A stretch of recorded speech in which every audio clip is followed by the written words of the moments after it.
Once again, the loading phase takes us from the stance position to the launching position, and it consists of 5 noticeable movements.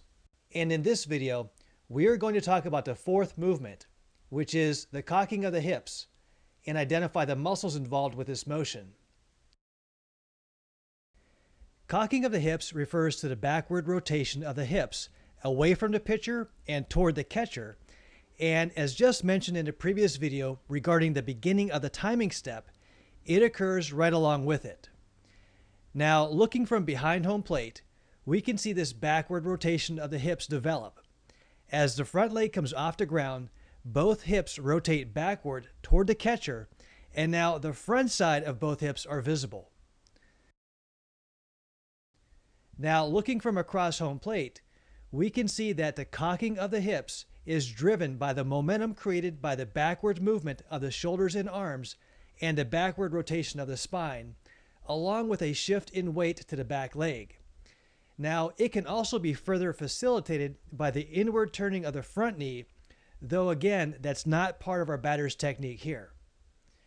Now, since the back foot remains in contact with the ground during this time, it is forced to plant firm. This creates a pivot point around the back hip for the weight of the entire upper body to rotate. And as a result, the rear thigh is forced anatomically into medial or inward rotation.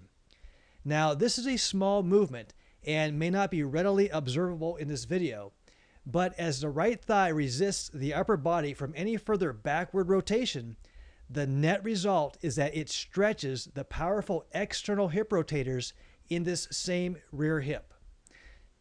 These external hip rotators are located in the buttocks region of the back side of your body, and if we take a look down the third base line here, we can start to appreciate their purpose a little more. Okay, so as the player rotates back and away from the pitcher, and his weight ends up on the back leg, the external hip rotators, located right here where the arrows are, get stretched in the process.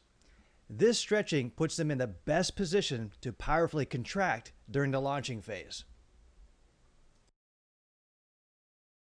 Now, the names of these external hip rotators are gluteus maximus, gluteus medius, superior gemellus, piriformis, Obturator Internus, inferior gemellus, Obturator Externus, and quadratus femoris. Again, if we focus on the right hip and buttocks, we can start to visualize the stretching of these external hip rotators. The stretching of these muscles is the primary effect of cocking the hips. It's what it's all about.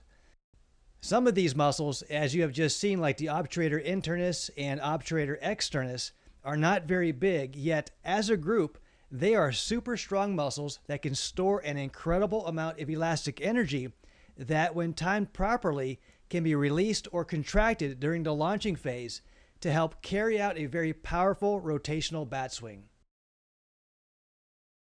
And one final note here. This cocking of the hips is really exaggerated by the big league hitters.